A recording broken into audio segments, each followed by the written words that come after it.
Goodness gracious. I don't even know how to start this video. So I've been hearing online so much since this game came out, from reviewers, from a lot of people in general, that this game's ending was one of the craziest ones that they've ever seen. And I naturally try not to get too hyped by comments like that, because a lot of people say things that, I just don't agree with, especially when reviews drop. A lot of people said that this soundtrack was amazing. I don't think so. I still think it's, on the weaker side, if anything. And I've also heard things like, Rainbow Road in Mario Kart World is one of the craziest things ever. It is definitely very beautiful, but it still wasn't as crazy as I was thinking that they were going to go.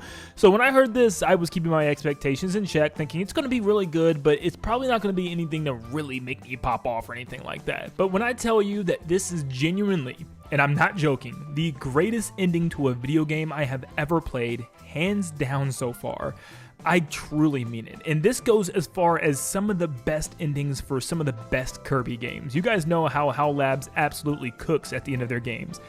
This one is just, it's on another level that I don't know if Nintendo is ever going to be able to beat what they did with this, for a very good reason. But I'm going to dive in, obviously, to the very end of this game. It's in the title. I mean, at this point, you clicked on this video knowing what you're going to get. So if you don't want to see the ending of this game, please click away now. This video is not for you. Finish the game first and then come back to this video. Real quick, we're also on our goal to 400,000 subscribers, and you guys absolutely have been killing it since I told you guys about this goal. Yesterday alone, you guys helped bring in 272 subscribers. So thank you everybody that's new on the channel, and please make sure you leave a like and subscribe on this video, and let's see if we can get even more on today's video. Enough about this, because I gotta talk about this ending. Donkey Kong Bananza has an incredibly long ending route. I mean, I really thought I was at the end of the game and there was still like another 2 hours of getting down to the Banandium route.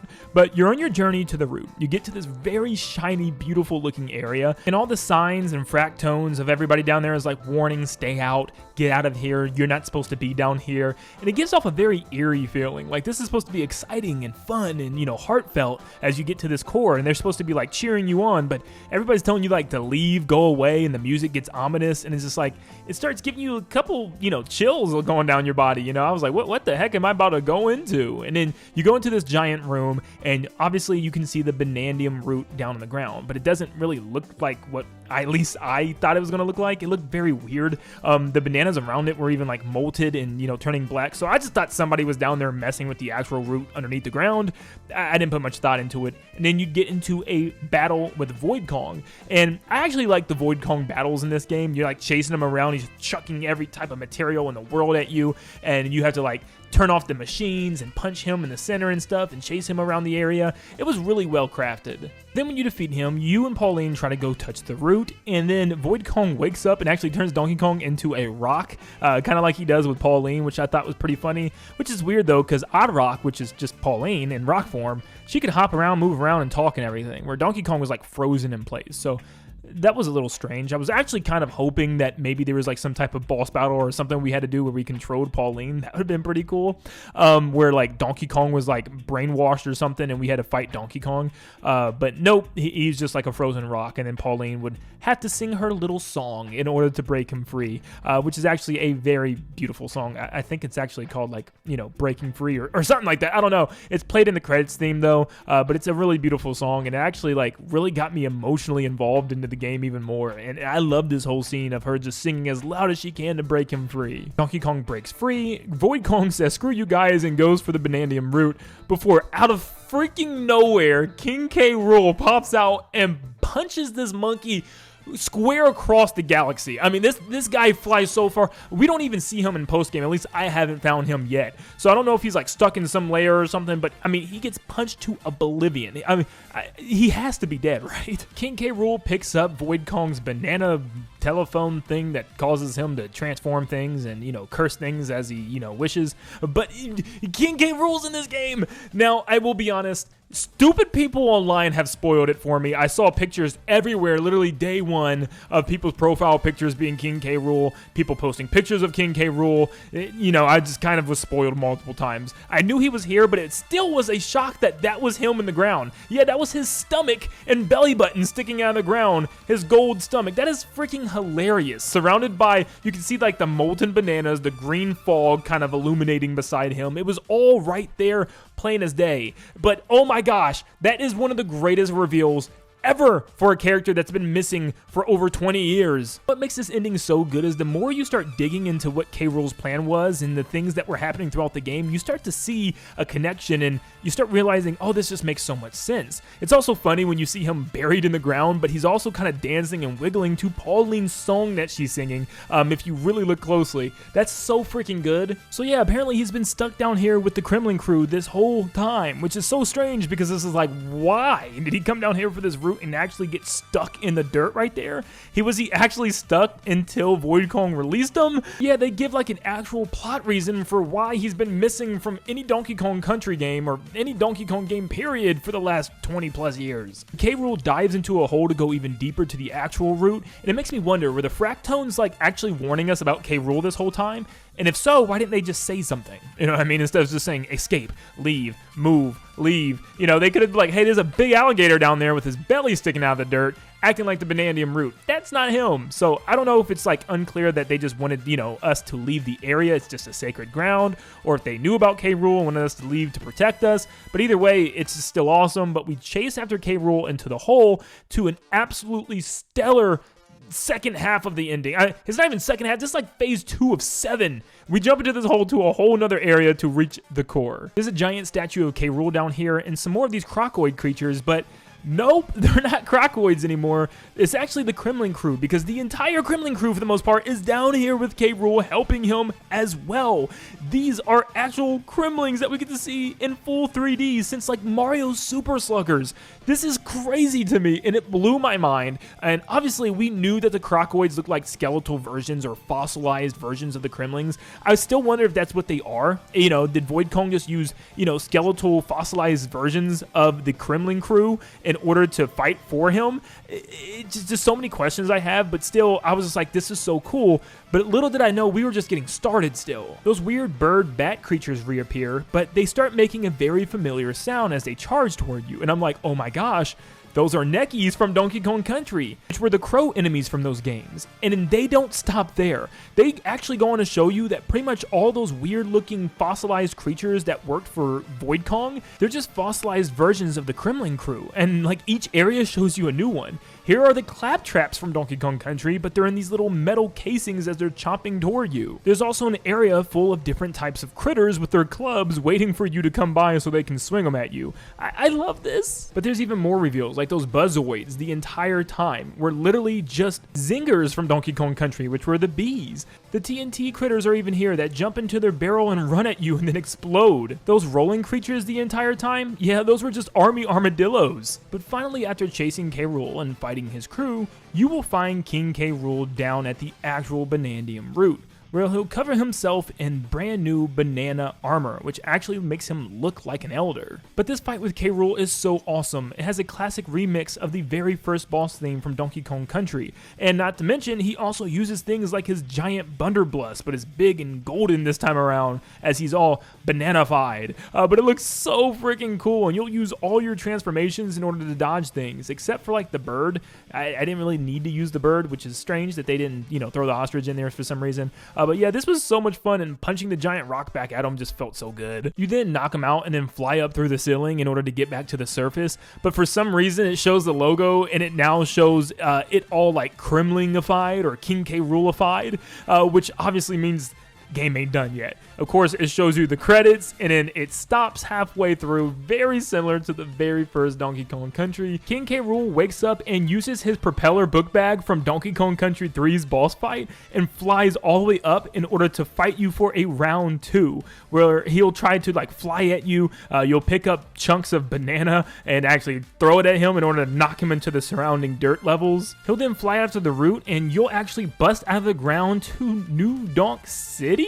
Looks like a new version before everybody got like a corporate 9 to 5. Like everybody's out there wearing normal clothes. I don't know what the deal with the Odysseys was, but yeah, the new realistic, what they call in this game, human world, which we actually, I don't think have heard from a Mario game yet, which is pretty interesting. But King K. Rool uses the Banandium route to take over the city. Yes, the human city. And he actually acts like a villain from Batman or something, like he's taking over Arkham, and he turns the whole city into like this Kremling Utopia, and there's like signs everywhere that says the king is back. You can see the Kremlings celebrating on the televisions. You can see all these neon signs and just posters just talking about King K. Rool. This was like the honest best way they could ever bring back a character in a video game ever. I truly don't think we'll ever experience something like this again because, dude, I'm geeking and nerding out right now. It's insane. You have to use all your Bananza transformations through like a gauntlet of King K. Rool attacks from,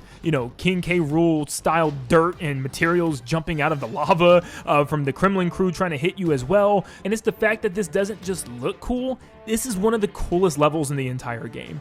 Like I said, you'll be seamlessly transitioning in between different transformations and using like every single one in ways that I wasn't even expecting. It just flows so well together, and it's just the climactic ending that I was hoping for, and well beyond, like well beyond. And let me tell you, this isn't a breeze either. This is like the first 3D platformer ever from Nintendo where I felt like there was like some serious difficulty just to finish the story.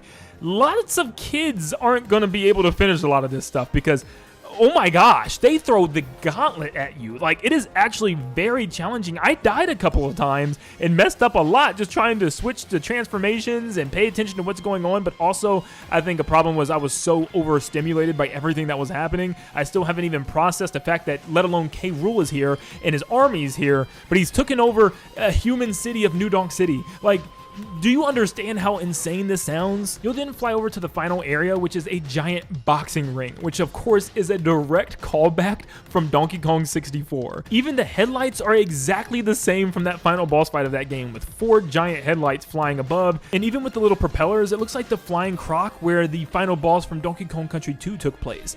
I mean, this can't be real, right? I mean, it feels like it's just like a dream wish from us fans. Like, this is the first time ever I feel like some fans sat in the creative room and just threw out all these ideas, and Nintendo finally said, sure, let's do it. Let's do them all. Throw them all in here. Because then you have another phase with a final boss fight against King K. Rool, where he goes super Bananza-fied and he turns into this giant creepy abomination. For the most part, it's the same fight, just with a couple new attacks from King K. Rool, but I don't freaking care. This is awesome. This is amazing. And it actually had some difficulty to it. I loved this so much. It felt so climactic. You're fighting in this giant boxing ring at the top of New Donk City. Who knows where in the timeline this even is? I don't care. That's for another video. But oh my gosh. But you finally punch K. Rool into the skies the way he did Void Kong, and he flies away crying. And oh my gosh, it's not even like, it doesn't feel like you finally just defeated somebody. It feels like he's just back, you know what I mean? It's just like you punched him back into the world of Donkey Kong now. He's back, he's here. Please, Nintendo, keep him in the games now. Like, this isn't a Bowser situation where a lot of people want to see a new antagonist for Mario. This is like, we want King K. Rool in this game. We want to see him in more 2D games because, like, he hasn't been in a modern 2D game. You know, the last one was Donkey Kong Country 3. So, like, we want to see him return. We want to see him in even more 3D games as well. Like, and it just felt like Nintendo was like, he's here, he's back, and he's coming back with his crew. Like, this was a way to kind of resurrect him. Almost saying, like, what if this entire time he's been missing, he's been digging for this Banandium root for years, and finally we caught up to him. You know, like, it just, I love to think about that stuff. And it makes me so giddy inside, and there's so many new references around New Donk as well, like buildings with different characters. There was like a lanky building and even like an unguard poster, obviously for that swordfish, and there's like so much to dissect, and that's just for another time. But dude, this was such a beautiful ending. You're on the rooftop with Pauline, and she's like, I don't want you to go, but she knows he has to go because she wants to be a singer, and he wants to go eat his bananas down below. For some reason, he wants to go back underground.